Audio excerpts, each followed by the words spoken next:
Hello, and welcome to another episode of Boundless Body Radio. I'm your host, Casey Ruff, and today we have another amazing guest to reintroduce to you now. Dr. Sarah Zaldivar is a returning guest on our show. Be sure to check out her first appearance in episode 311 of Boundless Body Radio, which was 2 years ago. Amazing. Time flies. Dr. Sarah Zaldivar has a Ph.D. in Exercise Physiology and Nutrition from the University of Miami. She had previously completed her bachelor's and master's degrees in nutrition and dietetics, in addition to a hospital internship before passing the board examination to become a licensed dietitian. She has also previously taught nutrition courses for several years at the University of Miami, DeVry University, and Miami-Dade College. She is a certified personal trainer and a certified exercise physiologist with the American College of Sports Medicine, for whom she taught workshop training students to sit for the ACSM's personal training certification. She is currently fully focused on content creation on social media, helping others find optimal health through a carnivore diet, mindset shifts, exercise, and dance. An equally important component, of her work focuses on longevity, anti-aging, and implementing carnivore and animal-based diets to her clients to help keep them healthy and thriving. Dr. Sarah Zaldivar, what an absolute honor it is to welcome you to Boundless Body Radio. Thank you so much, Casey. I'm super excited to catch up again. I'm so excited I stumbled through your introduction. That's how It's excited fine. I am. It's a long one. Every time, when I you've get done- introduced, like, wow, I've done all these things. Like in my mind, I'm always like, I haven't done nothing yet. I'm always, and so when somebody reads it out to you, it's like, wow, Wow, that's been a a lot. while. It's been a long time, just working hard, hustling.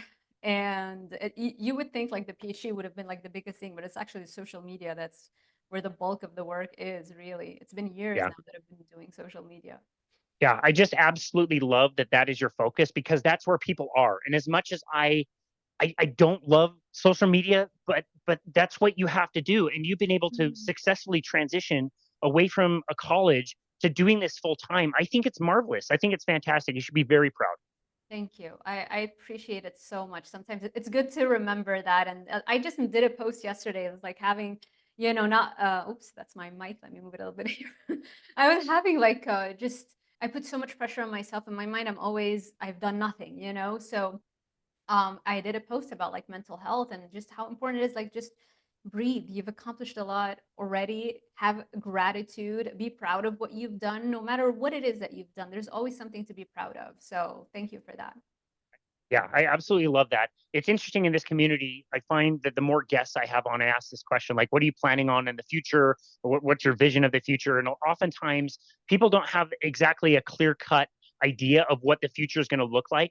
But one thing I notice universally in this community is it's not going to stop. Whatever it is, there's no intention of slowing down or stopping. It's a grind. It's a lot of work, and nobody cares, because this message has to get out, and we're going to keep pushing it.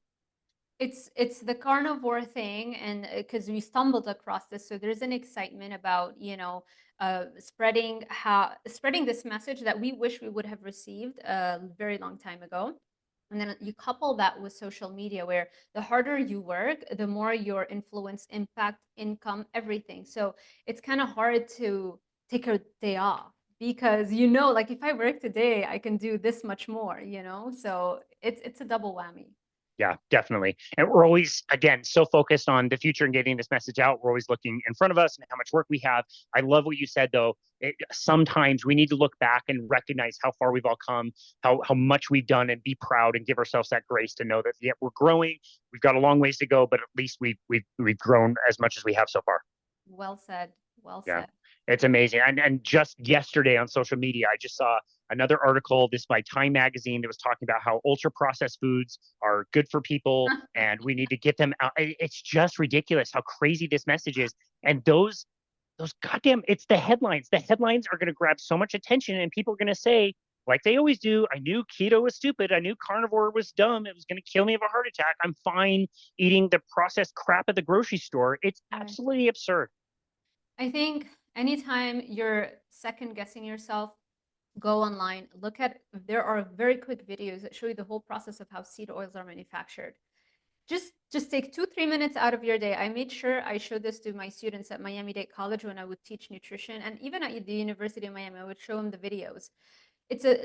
I think probably the first one that shows up is a 3-minute video. Everybody should watch that. Everybody should see think what, like a 50-step process, and then they add deodorization to mask the horrendous smell of the oil. A gazillion chemicals are added to it, and that's considered a health food, really? It's And that's nuts. found in all the ultra processed foods, you know? Yeah. Anything that's processed, let alone ultra processed. Look at the ingredient list. Probably the second, third, like somewhere on the ingredient list is going to have a seed oil, soybean oil, safflower oil, corn oil, peanut oil. All of those, we have no business eating those foods. They're not foods. They were engine lubricants. That was their intended purpose when they first Yep. came on the market. Yep. No, yeah, it's crazy. I'll tag that video again. I think we're thinking of the same one. It's from the show How It's Made, canola oil. Yeah, I think so. Yeah. It's the most tagged video we've ever had on our show. I put it on almost every episode, it seems like. Right. It's so disgusting. It's Yeah. gross. People Yeah. eat it. It's in everything. It's just like basic education. There's no person with basic common sense that can watch that and come up with the conclusion that, oh yeah, seed oils are fine and even healthier than animal foods or animal fats. No way. Yeah, it's crazy. Yeah. Right. It's so bizarre. Okay, so when we talked 2 years ago, you told us your personal story, which I love. Today, I want to talk to you about dopamine and the vagus nerve and all kinds of cool stuff that you're exploring. I did want to go back a little bit on your story and ask you what it was like, because you had found the carnivore diet, you'd found it super helpful for your own health, but you were still in the university and college system teaching students. And so we talked briefly about it last time, but I didn't want to pass it up. Like, what was it like to be in an institution? Were you supposed to teach a certain curriculum and you'd sneak those videos in where you could, or like, how did you manage that? I think because I had zero supervision, I managed to last as long in that system. Like, no, but I would give them the syllabus, and the syllabus had what they wanted me to put on it. But on the first day of school, I'd be like, yeah, you don't have to purchase this book. I'm going to give you all of my PowerPoints and everything. And it was like full blown what I believed, you know. And I mean, there are certain basics that you have to give them. Of course, you want them to make sure that they're going to graduate, because a lot of them are like in nursing or other health fields. So there are basics that don't change. You know, carbs are, you know, the different types of carbs, the fibers, a form of carb, different types of proteins, amino acids, which one is essential. Like, they're just basic stuff. But then once they go into the DRIs or the RDAs, like what percent of your calories should come from carbs, proteins, and fats, this is when it's like, okay, this is what the textbook says, but here's the truth, you know? So I would give them both schools of thought. But the cool thing is I would do like a flipped classroom. So I would give them the recordings of the lectures. I had recorded them once in my life. I couldn't do it over and over again. Recorded them once, and I would just give it to them, to my students. And then every time we would meet, it would be all collaborative, me just basically answering their questions. And so it was all the time, the whole semester would be well, if you recommend a carnivore diet, well, what about fiber? What about heart disease? And so they really received an insane, in-depth education on real nutrition. And that also helped my sanity, because I couldn't be feeling hypocritical, you know, teaching the wrong stuff. I wouldn't have lasted. I would have quit decades ago. Yeah. That's so cool. You were able to like infiltrate the system and get our message out there. It's Yeah. funny. We worked for a large corporation, a big gym, my wife and I, and when we found ketogenic diets to be really helpful, we had a weight loss contest that we were supposed to execute from the company, and we kind of did the same thing. We didn't have a lot of supervision where we were, and so we would go to Diet Doctor, print out meal plans back when Diet Doctor was something I recommended to people, and we would give people these low carbohydrate meal plans and say, forget what the company's telling you. We're going to teach you this stuff. Eat these meals, and the success rate was tremendous, to the point that like our job satisfaction was so much higher. We were actually finally helping people. Right. What and why do you no longer recommend the Diet Doctor stuff? That's a tricky one. So Diet Doctor in particular has moved from being like the hub of all things low carb, like Right. all the videos, meal plans. They had a meal planning tool that was fantastic, recipes, all kinds of resources. To now they've moved towards a satiety per calorie kind of idea and system, which is more. It's based on three factors, which is satiety, protein, and hedonic factor. And they have this bizarre kind of scale that goes from 1 to 100, and you're supposed to find foods that combine to be 50 on this target. And it's literally things like certain branded foods are more satiating than like Whole Popcorn, Foods. like Yes, like Oreos are more satiating than certain protein. It's just this weird kind of convoluted thing that it's not really scientifically proven. They tried to open things up to more people besides just low carb, I but see. they ended up kind of missing, in my mind, missing the mark, and it's no longer something that I feel comfortable recommending for the everyday person. It's they basically optimized for weight loss, you know, because yeah, it Yeah. is true. If you fill your tummy with high volume foods like tons of veggies and popcorn, yeah, you're not gonna be able to consume tons of calories. You'll probably create that caloric deficit more easily. And if you focus on low hedonic foods, it's not gonna drain your brain from dopamine, and you're less likely to be craving addictive foods after that. So I can see what they're doing there. But obviously, if we're optimizing for health, and if you have an autoimmune condition, or if you just want to be as healthy as you can be, that's not going to be helpful. It's such a slippery slope. It's so easy to go down that hole, you know, and be like, well, you know, popcorn isn't so bad. Now you're eating grains every day, and now the skin's breaking out, and you know. Yeah, that's the problem. That's my problem I have with it, is like, can this be helpful for somebody just coming off the street? Is it better than standard American? Absolutely. But yeah, where this was like a simple resource that I could send somebody if they wanted to do a low carbohydrate diet, it was that resource. It's just Yeah. not now, which is unfortunate. But Yeah. yeah, it's just a different idea. And on that note, again, talking about dopamine and food addiction, I love these topics, and I really wanted to explore that with you. Yeah. But first, can you explain why a carnivore diet, although it seems like a fad, is actually nowhere near a fad? Can you talk about that? That's the one food that we ate for 99.99% of our existence as a species here on Earth. This is what human beings ate. This is what really made us humans. When we first started eating meat, the rate of evolution was supercharged. And then when we learned how to control fire and cook the meat, we were able to extract even more nutrients from the meat. And that led to an even greater explosion in our evolution. And this is why we're no longer chimpanzees or apes or primates. And now we are at the top of the food chain, mainly because of the rate of our intelligence, how fast our brains grew in size and, you know, complexity. And meat and cooked meat is what allowed us to do that. So it's like looking at a lion and telling them that, hey, you shouldn't be eating meat, as you're just eating one from one food group. Like that's what lions eat. You give them something else, and it's animal abuse.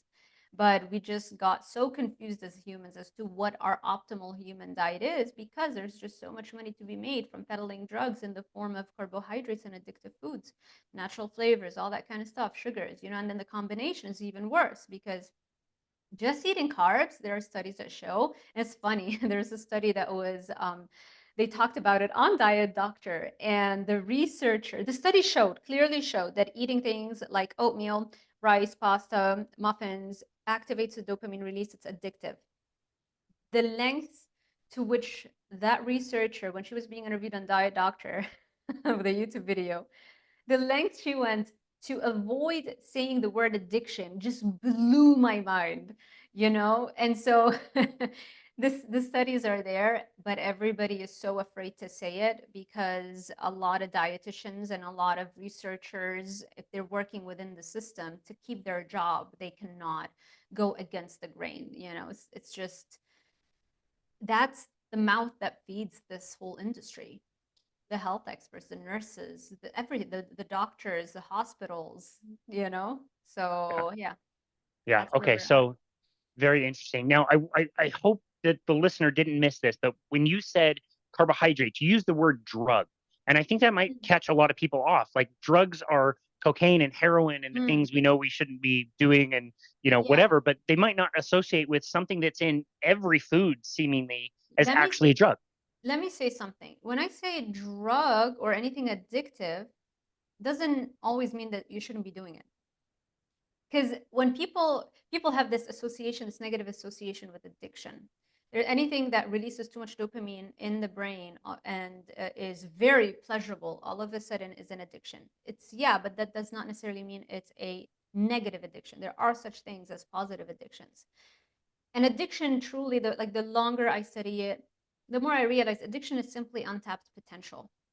People who have a lot of potential in them, and deep down they know it, but they're not getting after it. Your brain, an addict's brain, requires a lot more stimulation to be happy, as opposed to somebody who doesn't struggle with addiction. They just tend to be happy with less. They're like, wake up, they go to the beach, life is great, fantastic. They don't have issues with that. A brain like mine, I'm gonna be like, for me to be happy, I have to be accomplishing and accomplishing and accomplishing and doing stuff, and then another.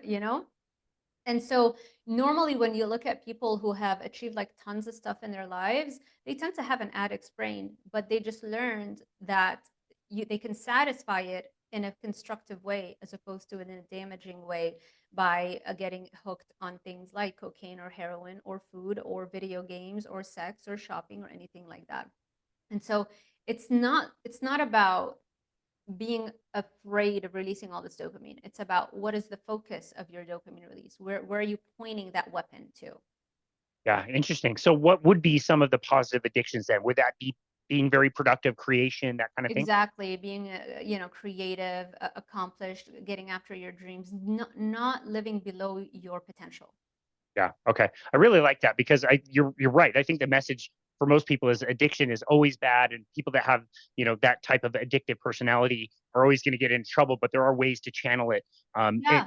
in positive ways. And dopamine, for example, it rewards us for certain behaviors. It's Yes. just that in our environment, it seems that we have way too many things that are stimulating it all the time. Is that fair to say? Yes, and in the wrong way, because you can get that same level of stimulation in a positive way. You Mm, see, it's not so much being afraid of stimulating your brain. It's okay to stimulate your brain. Your brain, if you have an addict's brain, it wants that stimulation, and that's okay. It's not a bad thing.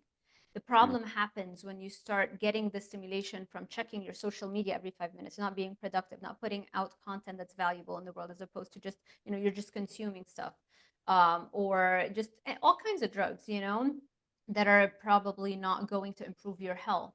Um, that is the central theme that I feel like I really want to bring home for people, so that they're no longer living in this fear-based mindset. It's your greatest gift. Having that brain is really, it's your greatest gift, because that means you're a naturally driven person.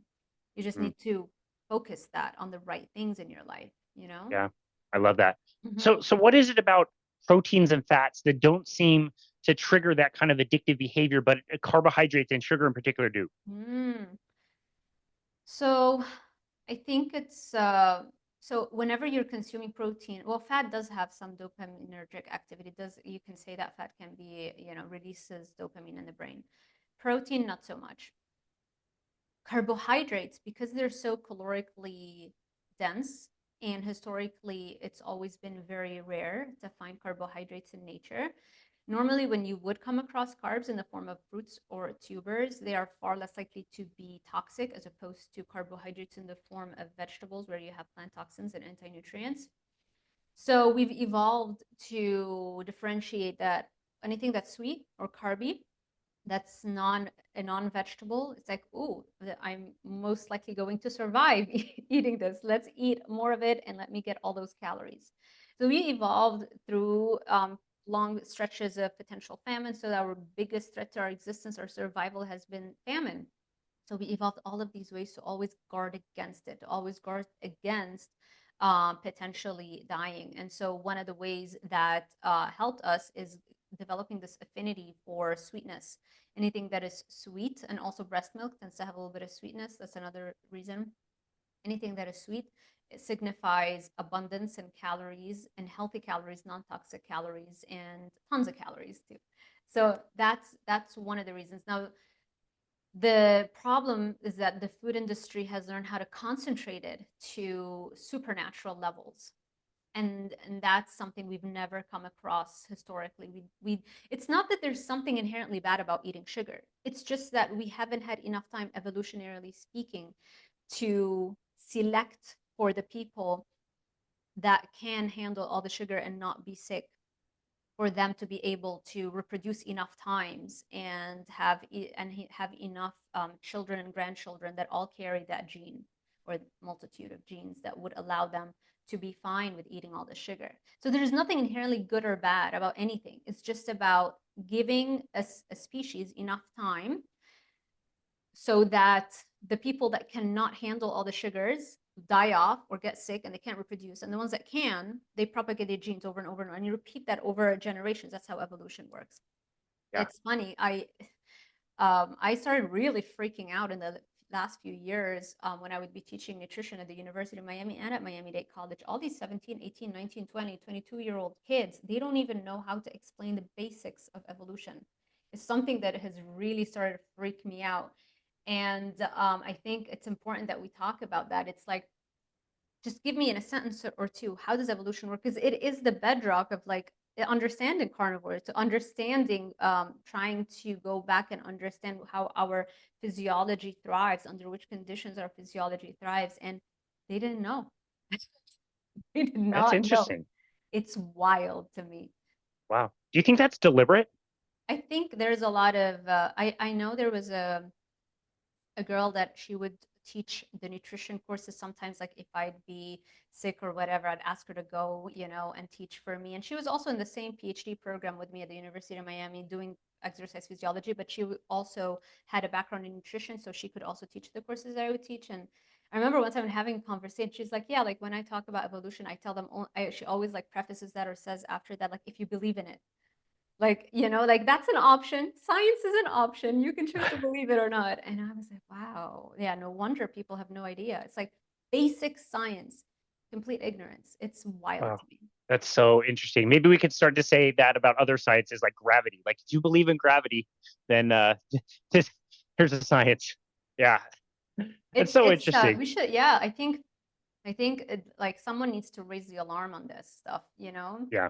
It's Yeah. not okay to not teach our students basic science that has established all of the medical breakthroughs and even the nutrition, the way that we look at nutrition, like I don't know. It's just wild to me how a university student cannot understand the basics of evolution, which Yeah. like in Bio 101, you should be taking that in high school, not at the college level.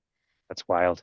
Yeah. Wow. Okay. Well, you live in Florida. I live in the Salt Lake Valley here in Utah. Yeah. It's, coming up to the end of summer. And I always marvel this time of year about how many plants are everywhere, diversity, so many plants everywhere, so many things growing, things are becoming ripe. I know of in my neighborhood that I walk all the time, there's like 3 or 4 fruit trees. A few people have gardens and are deliberately raising some plants to be used and consumed, mostly tomatoes around here. Maybe you can comment about what it's like in Florida, like as you're in a very lush, not kind of subtropical kind of environment. Do you ever just walk around and see like this wonderful array of all these different plants and marvel that there's like no food that you can eat?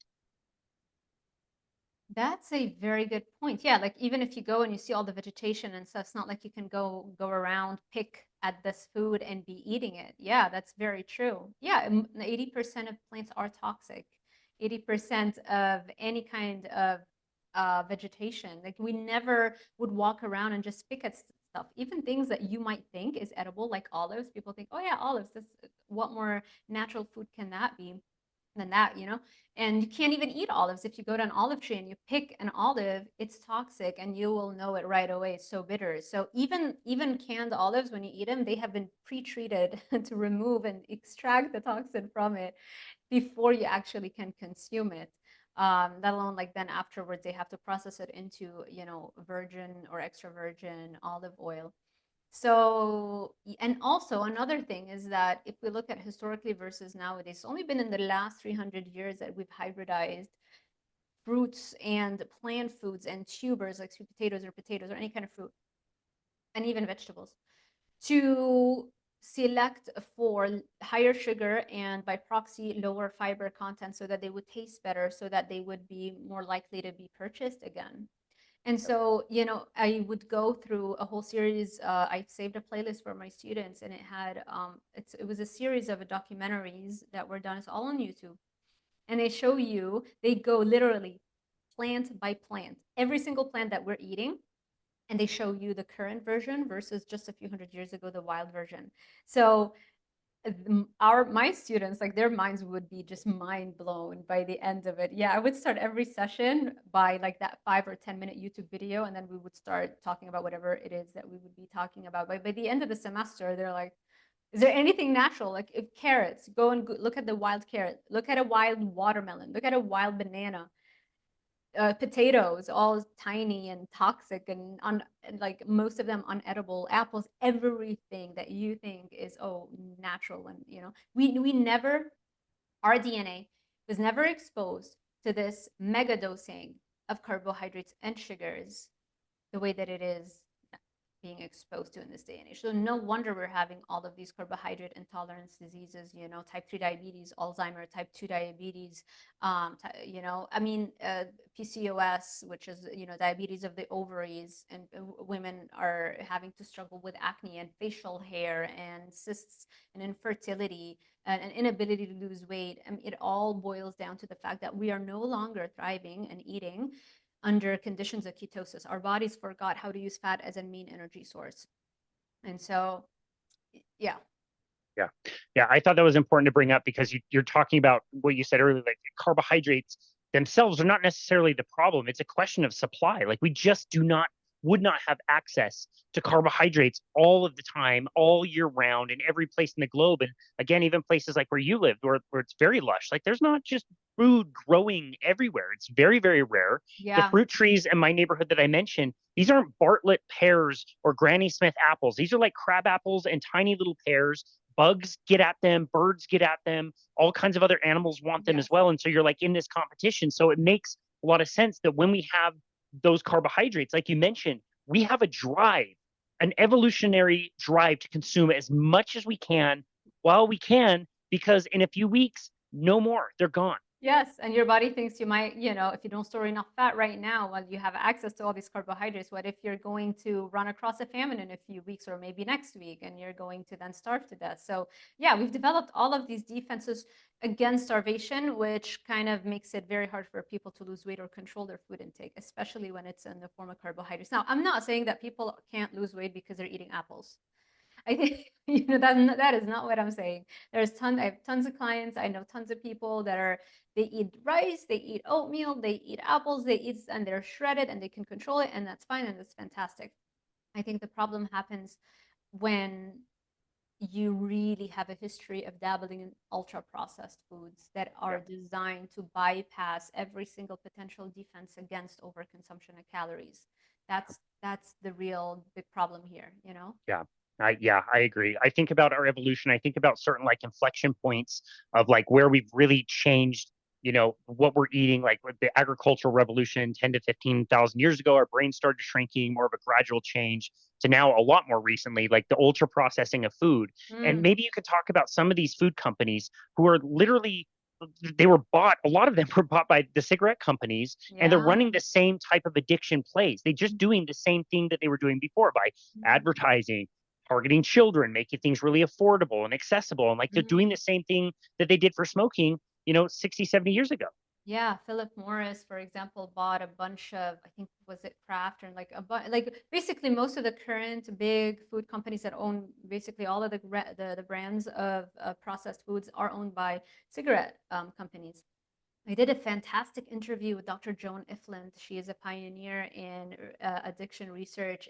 People should definitely go and like watch that because she breaks down the 5 A's of addiction. She talks specifically about the playbook that the cigarette companies, the one that they used for addiction, how it helped them become very successful with selling nicotine and cigarettes, and how they took that and applied it to the food companies that they bought, and clearly it's working. And it's let me see if I remember, age of onset, the younger that you introduce an addictive substance, the more likely that that person will never be able to break free from that addiction. Availability is found everywhere. Affordability, they're very cheap. Nothing cheaper than sugar and carbs, right? um what else? Affordability, availability, age of onset. Added ingredients, so added Addiction, addictive ingredients. right, the actual addictive thing. The thing is they're using multiple addictive compounds together. It's not just the sugar, right? Because it's not like it's very hard to stop eating pure sugar. It's really the combination of that with fat, with salt, with caffeine. That's the real problem. And then you add casein from dairy, which also has an addictive profile. Now, the thing that people aren't really aware of is the natural flavors. That's what really jacks Mm. up and increases the exponential potential of addiction of that food. So, and then what's the last one? See that I think it's advertising, I think is the last one. good one. Yes, advertising. That's right. Yep. It's Yep. everywhere. Yeah, No, you it's can go crazy. a day, yeah, on whether you're on social media, whether you're watching a cable or YouTube or whatever, anywhere you go, you get out of the house, it's everywhere.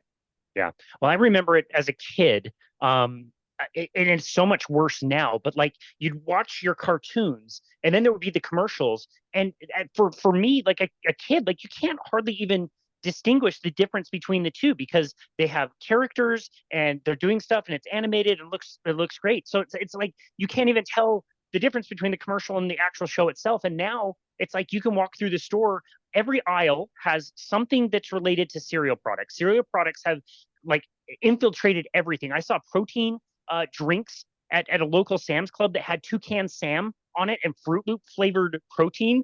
Whatever's in that can't be great. I'm just gonna say, Yeah. but like you see all of these characters in every aisle of the grocery store, whether it's Yeah. ice cream or granola bars or whatever, and even like characters that were originally cartoons like SpongeBob SquarePants is now also on food everywhere. So it's just so insidious how that message kind of leaks into, especially to kids. Yeah.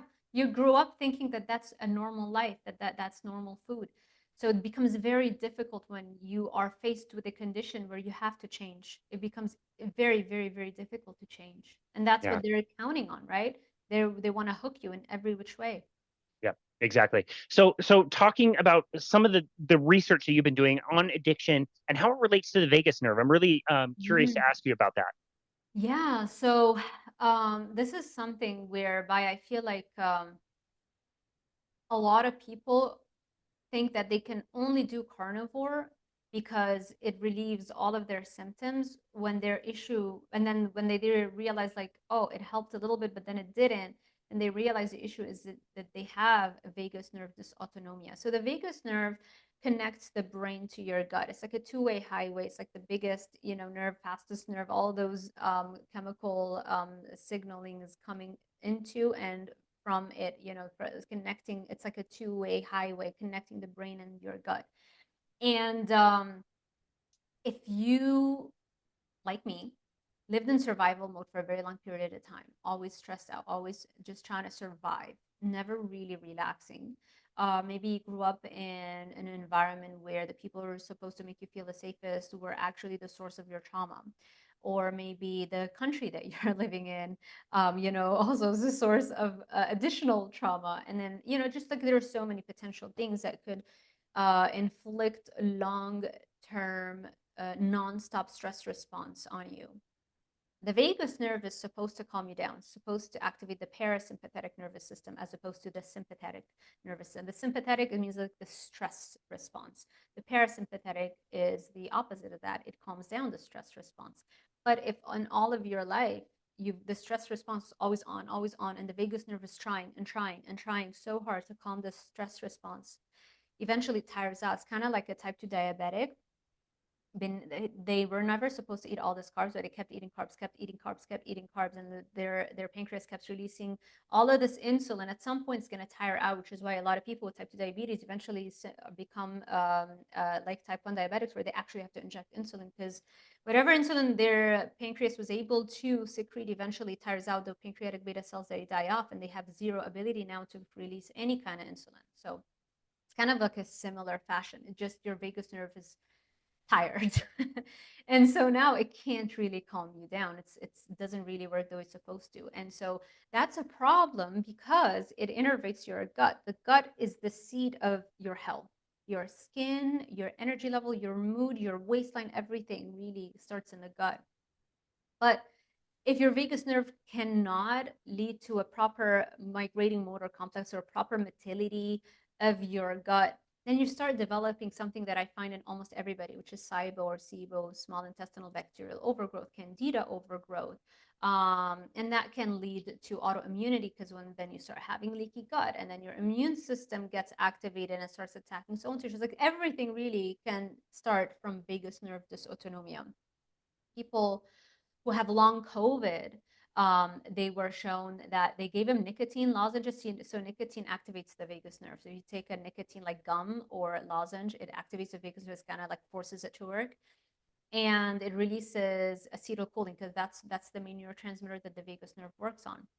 So they gave them nicotine, and so the vagus nerve started working, releasing acetylcholine, and all of a sudden the symptoms of long COVID were gone. Fascinating. It's fascinating, right? So there's so many things that people might think like, or if the carnivore helped them for a while, but because the underlying issue is deeper than that and they didn't realize it, that I think it's good for people to know that I'm preparing a bunch of content to start posting on that. Wow. Yeah, that'll be Mhm. super, super helpful. I'm curious to know kind of what the fix is for some of this stuff. But Yeah. before we go there, we know that there are people who can do party drugs once a year, and they can have a weekend and do drugs, and then they show up to work on Monday and everything's fine. Mhm. We know people can dabble. I know I can't relate to this, but people can open up an ice cream, a pint of ice cream, have 3 bites, put it back, set it back in the freezer. Like I Yeah. could not do that. The last time I bought a jar of peanut butter, it was gone in like 2 days. Like I'm an abstainer. I think you are too. But Yeah. how would somebody know whether this addiction is a problem in their lives and something they need to address? Yeah, like obviously watching your behavior around those substances is going to tell you whether you can abstain or not. And it's good to know that you can always get to a place where you no longer need to be 100% an abstainer. But what determines if somebody's an abstainer or moderator? Your baseline dopamine level. The lower your baseline dopamine level is, when you consume a drug, it's going to increase that dopamine.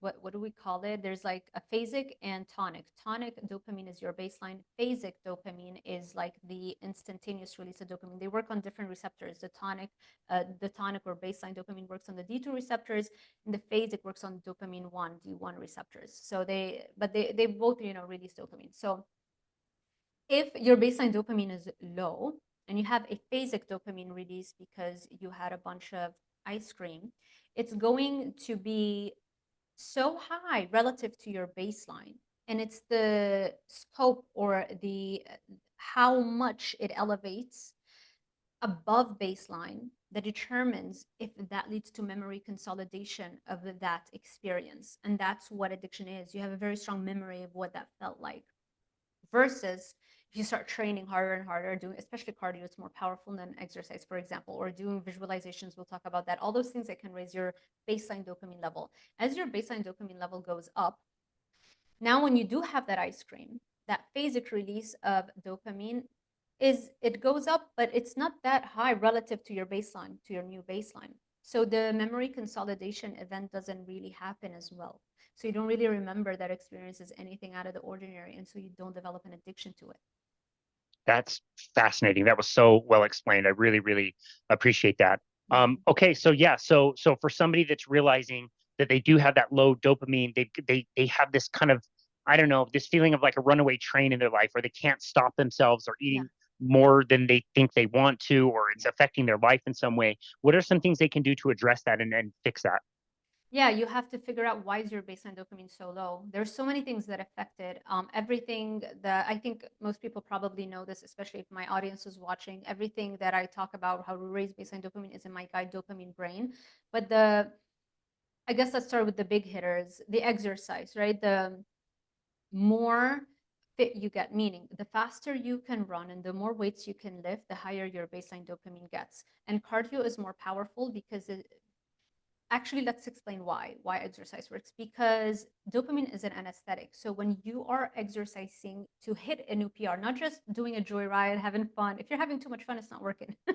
You have to be a little bit uncomfortable, because dopamine is an anesthetic. So why would your brain extend any or waste any resources, energy, effort, calories to try and build up your dopamine machinery? Why would it do that? You have to give it a strong reason for it to justify expending this energy on this stuff. And so the reason you give it is the feeling of discomfort, because any kind of discomfort, which is whether it's emotional pain or whether it is physical pain, tells your brain I need an anesthetic. I need you to give me some anesthetic so I don't feel this emotional and or physical pain. So that's what exercise does. Also, that's what visualization does. You have to get a little bit uncomfortable.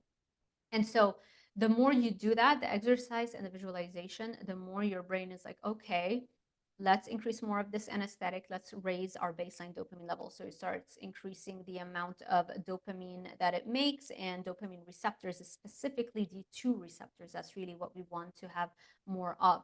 And you build your brain back up again that way. Cardio is far more important than strength training. They're both very important. I recommend doing both, but don't say that cardio is unnecessary if you're just focused on strength training, because with strength training, yes, you're getting the discomfort, but the duration of the discomfort doesn't last as long as opposed to when you're doing an hour long or maybe 40-minute long cardio session that's uncomfortable. It's just way more time under tension. So just way more D2 receptor building on the other end of that. Wow, that's Yeah. so fascinating. I find that so interesting. Right. Could somebody do like interval training, or is it better to have that kind of steady state like you're describing? I mean, the more intense the running, the more D2 receptors. The longer the discomfort, the more D2 receptors. Now, if you can do high intensity and for a longer period of time, that's great, you know? But Yeah, yeah, that's it's like trying to, I would say it's probably like a little bit longer duration as opposed to doing HIIT, because while HIIT is great, maybe do HIIT like once a week, but then the rest do like run continuously. But that running continuously needs to keep getting faster and faster and faster week after week after week. yeah, You see? Yeah. interesting. Yeah, it's so interesting. Both you and I have certifications in personal training, and we work with people moving. And to go back, even like 5, 10 years ago, and say that, yeah, exercise is really good for your body, and you should do it to have, a good aesthetic and feel good and lose fat. All this evidence and research coming out about how good the movement and exercise is for the brain is absolutely fascinating. That's what I do it for. It's really mainly for my brain, for mental health, for productivity. I feel like that is so much more interesting why we need to Yeah, exercise. Of course, the body composition benefits are fantastic. I'm not going to deny that. But I think when you compare, when you really start to feel the effects of your exercise on your mental health, you're hooked for life, yeah, and yeah. it's you will understand why. There's just so many people that have no reason to be depressed, and if they just added a healthy workout program, they all of a sudden their whole outlook on life is going to change. So We much were better. built to move. That's another evolutionary kind of necessary requirement for our DNA to thrive. Yep. Yeah, Yeah. I love that. We mentioned in the introduction that you work with dance as well. And I think of that as like one of the very best activities that I suck at, that other people can do to, especially for like mental health as we age, to make sure you're active and Yes. moving. Dancing is such a great way to do that. Dr. Lauren Cordain, he's like Dr. Lauren Cordain, he kind of Yeah. popularized the paleo movement, right? I Yeah. think Yeah. he Yeah. retired a few years ago. We should check Okay. up on him. he he because of his book, The Acne Cure, that was my first introduction to paleo diets, and it cleared my skin just by doing paleo when I was like 18 or 19 or 20, I don't remember. And so I kind of really would follow up on all of his research, and he has a paper. He has two good papers. One called Cereal Grains, a Double-Edged Sword. People should check that out. Super cool. Goes into grains and how it helped us, become a civilization, the agricultural revolution. And then the bad part about it, about how we got shorter brain size, shrunk, all the stuff associated with eating more plant foods and especially grains. That's a good paper. But he has another paper talking about how our hunter-gatherer ancestors, how our ancestors lived for very long periods of time in a healthy way, and they would be eating a paleo diet, but also, and how much they would walk and what they would do for strength training and stuff like that. But something that stuck out to me is that 4 nights out of the week, they would do a bonfire and they would just be dancing and chanting until the wee hours of the morning. And the idea of that is that music and rhythm is so primal for our health and our happiness, And I was like, yeah, that makes total sense to me. That's so cool. I love that. That's Right? amazing. Yeah, that's awesome. Now, when it comes to diet, obviously, we're both kind of pro carnivore diet. With somebody with food addiction, how does the transition kind of move towards a carnivorous diet? Is it something that should be done really suddenly, a little bit more gradually? Like, how do you recommend people do that? For me, the gradual approach helped. For some people, some people can do like go cold turkey. Oftentimes, when people go cold turkey, though, what I've noticed is that they can do it. They can sustain it maybe for 30 days, 60 days, 90 days, and then they go on like one normal life event, like a concert or a vacation or something, and then they fall off track because they didn't actually build a good foundation, solid foundation to sustain that. So I think you can try it if you're, I mean, of course, if you go cold turkey and it works, that's great. It's very motivating to start seeing benefits very quickly. For me personally, it helped me do it gradually, especially my brain was very so addicted to carbohydrates and food addiction and all that kind of stuff. So it helped that I did keto for a while. I allowed my body to get really keto adapted. And then all I had to do towards the end is just remove the veggies, that's all. Yeah. So it was easy for me to do it that way. So if you come from, eating a standard American diet or even a Mediterranean diet and thinking you're eating healthy, you're just eating too many carbohydrates. I would suggest first doing a dirty keto phase whereby you just remove the carbs. You can still, if you have a craving, whatever, have some keto chocolate or something like that and allow your body to get keto adapted, then clean up the diet and just do a holistic, like, a whole food based carnivore diet. I feel like Got it. that would help most people. Got it. Yeah, I think that's a really good transition. That's kind of how I got into it as well. Is like you just kind of take down the carbohydrates, realize you probably don't need the vegetables, and you can slowly kind of eliminate them. Yeah. Um, And nobody even as like a struggles to eliminate veggies, you no, know? no, they don't. Yeah. Exactly right. And on that note, I was curious to ask you, just in your observation, this is going to be very high level and generalized because everybody is so different. But we talk about plant toxins and how plants protect themselves in certain parts, and a lot more in vegetables than in fruit. Practically speaking, when you're dealing with somebody who wants to move on to a carnivore diet, do you see a lot of issues with things like oxalates, oxalate dumps, plant toxins that people need to do some type of a detox from? Is that something you see commonly, or is it something we maybe talk about a lot in the community when most people aren't ever going to experience something like that? I think it's a lot more psychological than it is physiological. I think it's a lot of overcoming the addiction with the low baseline dopamine. I see it a lot more with people who can't really work out. When people can work out, nobody seems to have an issue transitioning, which leads me to believe, is it just a mental health thing? Is it just that their D2 receptors are so low, they've destroyed them from, decades of food addiction, or is there more to it? Of course, there are some physiological manifestations, that occur, but those are very easy to deal with. It's usually people struggle because they're struggling with their low D2 receptors, because then they see a keto rash or something and they freak out, and it's like, just have patience. But if your motivation is low already because your D2 receptors are low, your baseline dopamine is low, it's very hard to push through when you start seeing things, and the whole world is telling you should be eating carbs. It's hard. Yeah. I love that you said that. It's more like psychological than anything. And how Yeah. long again, a very general question, but how long does a transition happen where somebody it becomes quite happy and satiated and feels really, really good on a carnivore diet? It is so variable, so variable. I feel like the vast majority of the people, they've been trying to do carnivore, but it's very hard for people to stick to it long term. Maybe because I attract a certain subpopulation that has a history of food addiction, you know?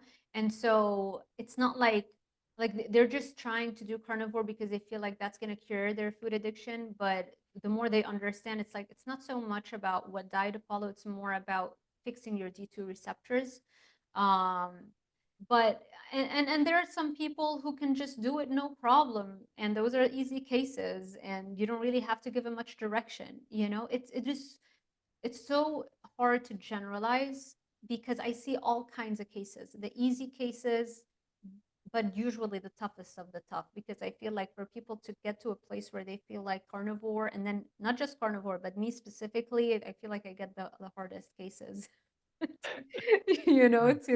To help, which is fine. I love it, I'm not complaining, but yeah, I would say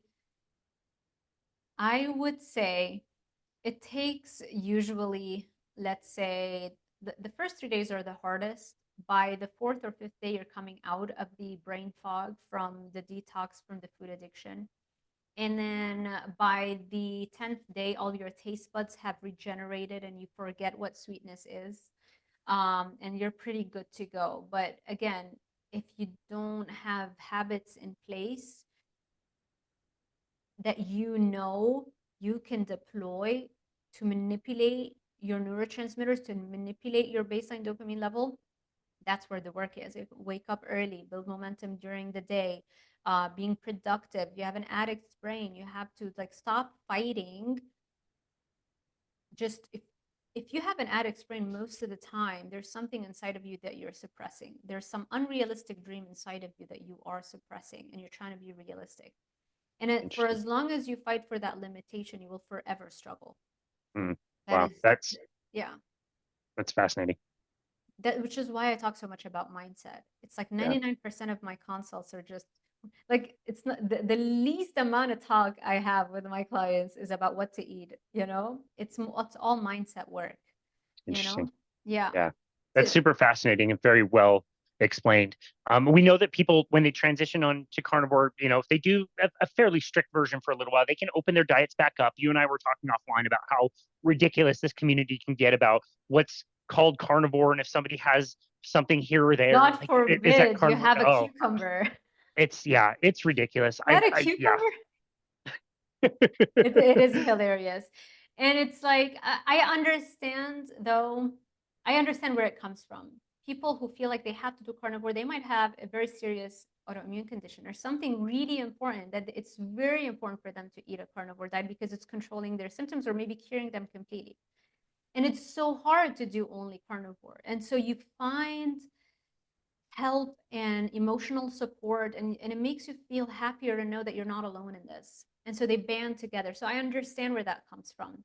But then the other side of that is you've developed this zero tolerance to anybody who can eat other things and just be fine and healthy and fit and happy and no disease. Like, why? Why can you do all that and I can't? I think this is where that cultish kind of almost intolerance sometimes comes from. Yeah, that's very interesting. Well, this has been an awesome conversation. I love the way you think about some of these things and have explained dopamine and how we can recognize that as an issue and move past that. I think it's a really important conversation, and we should do another one of these conversations and not have it be every 2 years. Let's do it a little bit more frequently. I really love the way you think about things and see the world and explain things really, really well. I'm really happy that you finally moved out of the college kind of environment and now are doing what you're doing and helping people online, which is fantastic. Dr. Sarah Zaldivar, where do you want people to go to find you and connect with you and your work? Thank you so much, Casey. I will say the same thing about you. I love your energy, your positivity, tolerance, understanding, everything that you're doing. And I mean, you do so much just to help people. And I can see that, so thank you. Thank you. And yeah, it's easy to find me, drzaldivar.com/shop. You can probably see my name here, Sarah with an H. Instagram at drdr.sarah with an H .zaldivar. And YouTube is my name, Dr. Sarah Zaldivar. So yeah, pretty easy. Get on my newsletter. I should probably set up a way. I just started with my newsletter. It was great. So I should set up a way for people to easily sign up to my newsletter, but I don't know how to do that just yet. So I'm not going to advertise for it. But if you do purchase a guide, just accept the marketing emails, which means you sign up for my newsletter, and that way I'll have your email so I can send you. And I won't bombard people, I promise, like maybe once a month. That's it. That's great. No, that's awesome. I subscribe to very few newsletters, but the ones I subscribe to are so full of information. I'm sure yours is awesome. And yeah, I mean, straight to the point. Like I just sent one on Monday and I gave everybody a free guide. Like I gave them a coupon, so they were happy. And I just, like literally like two, 3 sentences, because our attention span keeps getting shorter and shorter. And so I just like to go straight to something that's going to help people, because I also don't want to spend a whole day to write one newsletter. I also want to, if I have one really good thing on my mind, it's like, you can say it in one sentence, which is like, I'm obsessing over Alex Hormozi. I binge watch all his content. And he says something really important. He says, like, it's not about values of second, it's about value per second. So I try to stick to that. Yeah, I love that. That's great. Well, again, thank you, Sarah, so very much for being on our show today. We had a really great chat and really appreciate your content and sharing your message with us today. It was fantastic. So thank you so very much, and really appreciate you. Thank you, Casey. I appreciate you back, and thank you everybody for sticking with us till the end. Exactly right. We really appreciate you, the listener. And this has been another episode of Boundless Body Radio.